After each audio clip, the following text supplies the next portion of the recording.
Hi, and welcome back to the Rolling Hills Soul Care Podcast. My name is Jazzy, and I'm here with Chuck. How are you today, Chuck? I'm good, Jazzy. How are you? You just got back.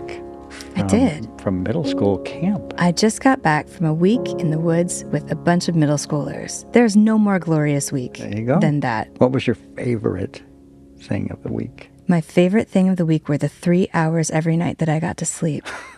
Those were amazing hours. You managed to get 3 hours. I heard some people say, in answer to the question, were you able to sleep? No. So you don't go expecting to sleep, No. I don't think. No. So that and the God bless him, Mr. Keller's delivery of our Kentucky Fried Chicken. Oh. I'm sorry, our KFC. That was probably our high point. There you So go. camp food, we love it. So Chuck, what blog post are we going to be reading today? We are reading post 113, which is called Staying in Tune. Awesome. You want me to just jump dive in there? in. Jump in. Here we go. In my younger years, about 100 years ago, I sang in a church choir. Occasionally, we would sing a song without any musical accompaniment. But before we began to sing, the church choir director would turn toward the pianist, nod, and we'd hear 4 distinct notes. Each note was the starting note for the sections of the choir. These notes provided each of us with a clear reference point that we would then use at the start of the song to sing together in harmony. In spite of my amazing singing skills, or perhaps more accurately due to my actual singing skills, no matter how many times I'd rehearsed the song, and no matter how clearly I thought I had that starting note in my head, I never quite had it right. It was still necessary to get that starting note each time. Many of you are musicians and understand the importance of properly tuning your instrument. Some of you have played as part of an orchestra and used concert A as the pitch from which all the instruments tune before the start of a performance. Concert A is technically the musical pitch corresponding to 440 hertz. If you want to know more about that, you can ask Aaron, Joy, Jazzy, or Kyler. Nope, not Jazzy. I'm still going to have him ask you. I'm not any kind of expert on that, but here's what I do know. For the orchestra to sound the way the composer intended, it's really important that every instrument is tuned using the exact same pitch. And whether we sing, play an instrument, or God has gifted us in some other way, we all play a role in this great choir or orchestra we call life. And life in this world can be pretty crazy at times. That's why it's so important to take time each day to seek out Jesus. Life will do its best to pull us out of tune. Taking time to sit quietly with Jesus is similar to listening for concert A. Jesus is our constant.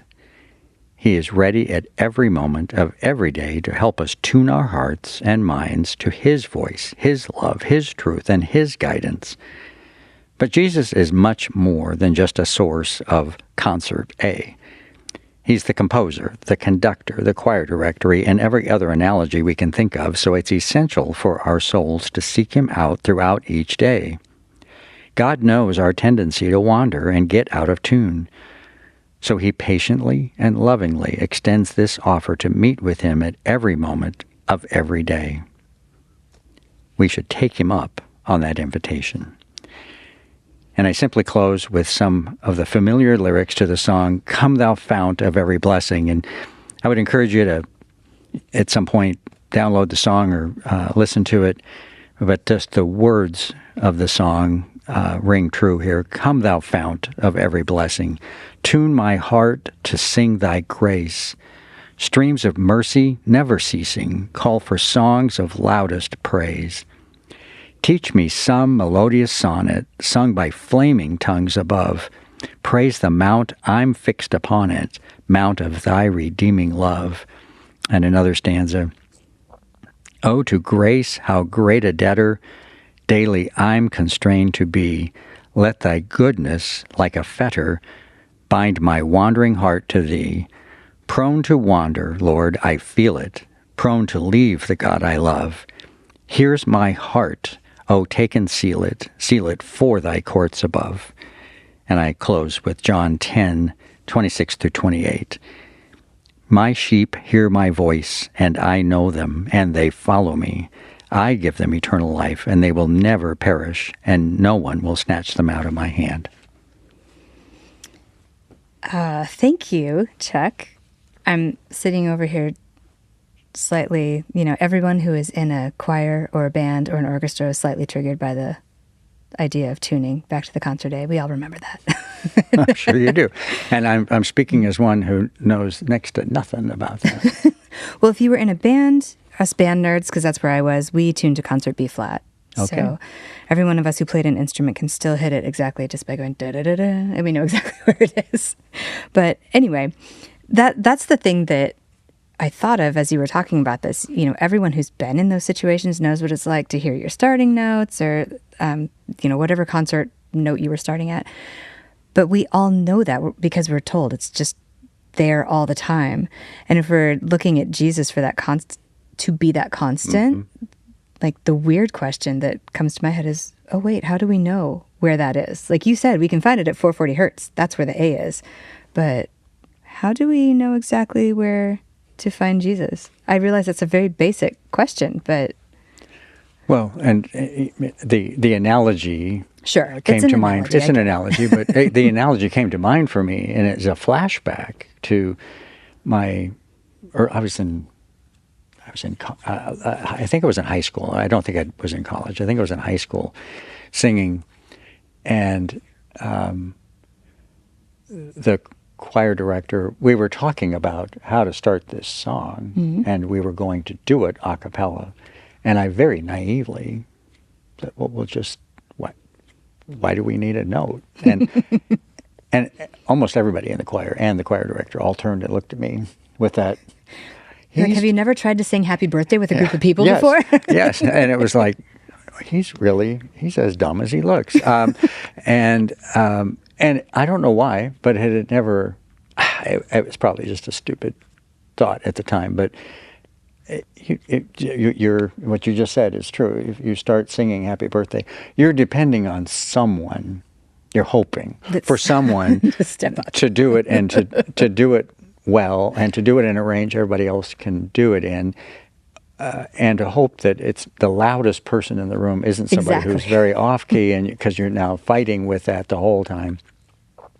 But having something that brings everybody together. Now, in obviously with actual notes, there is a correct note.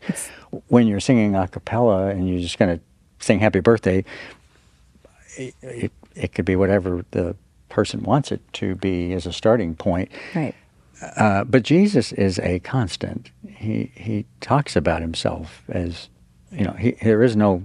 I mean, he always is. He was. He is. He will be. He is constantly there. He is this constant source of love and wisdom. I mean, he's unchanging. Those are some of the attributes that we read in the Bible, and knowing that, that's a great place to center ourselves, and taking time to quiet ourselves so that we get all of that other noise, or as much as we humanly can, out of our heads, and listen for him, and that comes not just from quiet. It comes in quiet times with him. It also comes through reading, as you're reading scripture. It comes listening to worship songs.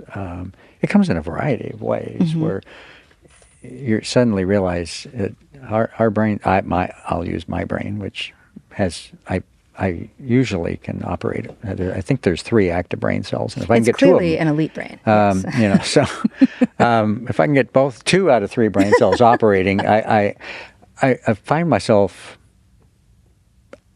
firing on stuff that is stuff I've done wrong, or things I need to do, or other things, and I need to quiet that part of my brain in order to hear him, and that's why it's a practice, and that's why it's not. I don't even see this. I hope each one of us is taking some time, at least once a day. But this is something I've learning the older I get. It's just a rhythm I need to stay in. It doesn't need to be anything formal. It's much like the prayer that Nehemiah had as the king asked him, why are you so downcast? And it says he prayed, but he clearly was standing before the king, and it wasn't like he walked off and prayed for a while. So those moments where we just bring Jesus into clarity, and it's kind of like a tuning fork moment. Okay, Chuck, here's your opportunity to reset to me right here. And that was what was going through my head as I wrote this. And I've told you, I write most of these to myself. Right. But I mean, continuing that analogy that you were speaking of, as tuning and all that, especially with the hymn that you wrote. I mean, I've been singing that song since I was a wee small child in the church. And the lyrics that I always hear really hard, that hit really hard when I hear them, is the prone to wander. Yes. And I feel like, and that is something, if you keep going with your tuning analogy, if you are watching musicians, they don't just tune at the beginning and keep going. You will see people constantly, continuously double checking their tuning throughout their performance, throughout even individual songs. I mean, if you look up at the platform on Sunday mornings, you'll see guitar players checking in between and making sure that they're still there. So we're constantly retuning ourselves to that. And the idea of remembering not to wander, but to try and come back to that constant is another piece of that analogy that is just worth me remembering, that we know it's back there. Oh, that's super helpful. As you said that, I flashed back again. I haven't sung in a choir in a very long time, but it was startling to me to get the starting note. We all sang through the song, and then they'd hit the keys again, and you're like, oh, we aren't where we were. Everybody drifted together. Right. We all drifted, and and it's like, well, shoot, it doesn't even matter whether you drift up or down. We had a tendency to become flat. But what does that tell you? That drifting, it's going to happen. is a natural consequence. And using what you just said, applying that to our life with Christ, we are prone to wander. That word fetter we don't use very much anymore, but that means tied, right? Yeah, it's like a chain or something that I can't think of the word I want, that would be used to bind somebody like a prisoner almost. Oh, okay. Like shackles. Yeah, shackles. That's the word I was looking for. And while I don't believe Jesus shackles me to him, he's counting them. But this is just it's a word picture, like that. Let God's goodness bind me in such a way that I don't drift as quickly off center. And those are good things for us to remember, that we have a terrible tendency to do that on our own. Yeah, that is a really, really good point. And also, I feel like what I'm taking away from this, Chuck, is that you probably need to join a choir again. So, well, thank you for that. Well,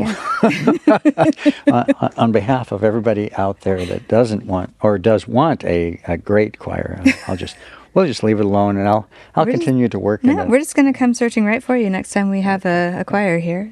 To be ready, Easter's coming. Okay, so now that we've tortured Chuck with that. Thank you so much for that, Chuck, because I really appreciate diving deeper into this. And you say you write these for yourself, but you always bring a more vivid picture of something to me that I can take away. So hope everyone else can too. And well, between the two of us, I know at times I've heard from people, and it's encouraging to know that we said something that helped them to see a situation or see God in a different light. And that's our intent here. Yeah, we are taking those words that God is giving and putting them out there. So If you would like to keep listening to these, you know you can subscribe to this feed if you haven't already. You'll find our Sunday teachings here as well. And as always, if you want to see printed written words of these vlogs, you can find those at rollinghills.org/worship, or you can follow RH Worship on Instagram, and those links are in there. And that is all for today. Thanks, Chuck. Thank you, Jazzy.